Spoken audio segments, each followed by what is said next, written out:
Hello. We are back again with our readings in the history of Africa, and today's reading will be a short passage from Pory's translation of Leo Africanus pertaining to Borno. Of the Kingdom of Borno.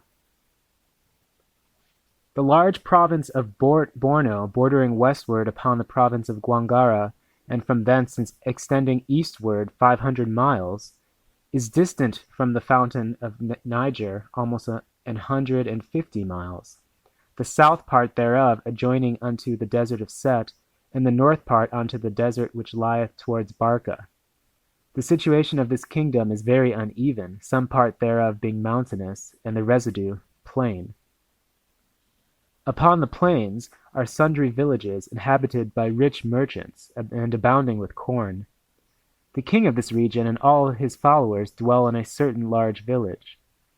The mountains being inhabited by herdsmen and shepherds do bring forth mill and other grain, altogether unknown to us. The inhabitants in summer go all naked, save their privy members, which they cover with pieces of leather. But all winter they are clad in skins, and have beds of skins also. They embrace no religion at all, being neither Christians, Mahometans, nor Jews, nor of any other profession, but living after a brutish manner, and having wives and children in common.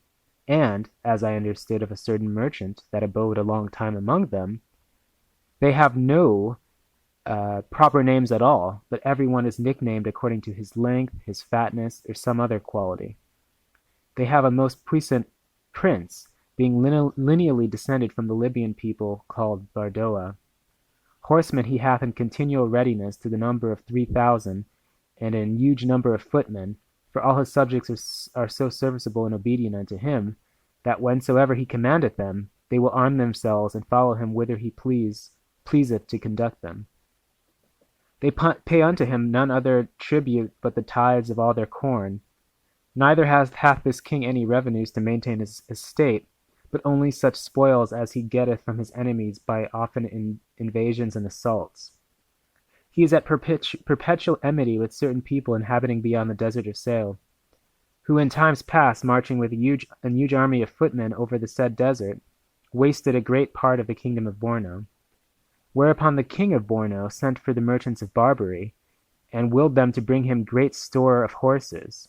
For in this country they used to exchange horses for slaves, and to give 15 and sometimes 20 slaves for one horse, and by this means there were abundance of horses brought. Howbeit the merchants were constrained to stay for their slaves till the king returned home conqueror with a great number of captives, and satisfied his creditors for their horses. And oftentimes it felleth out that the merchants must stay 3 months together before the king returneth from the wars, but they are all that while maintained at the king's charges.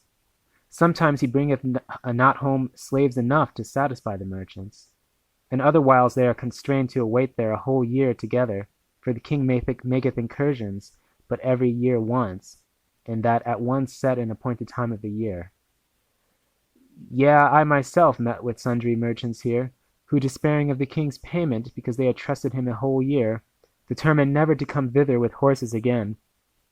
And yet the king seemeth to be marvellously rich.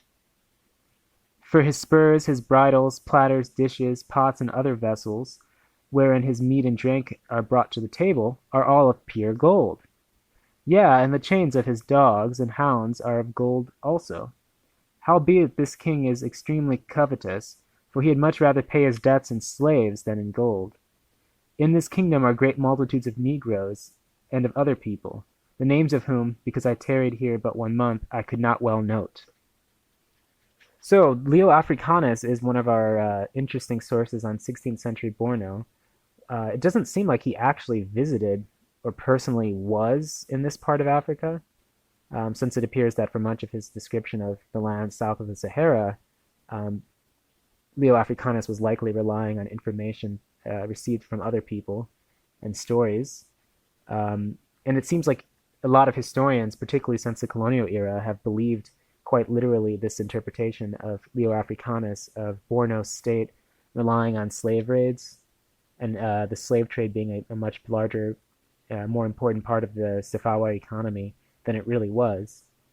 Um, However, it's still a very interesting account because of the way in which Leo Africanus describes Borno in a way that doesn't reference the Safawa origin myth.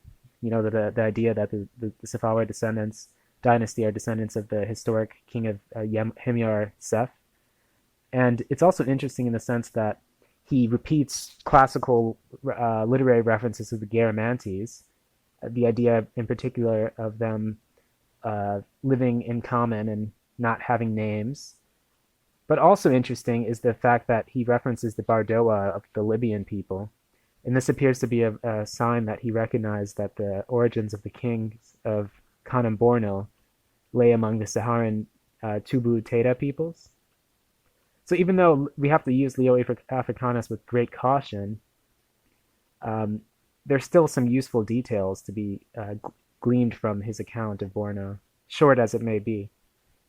We will revisit this at a future date. Thank you.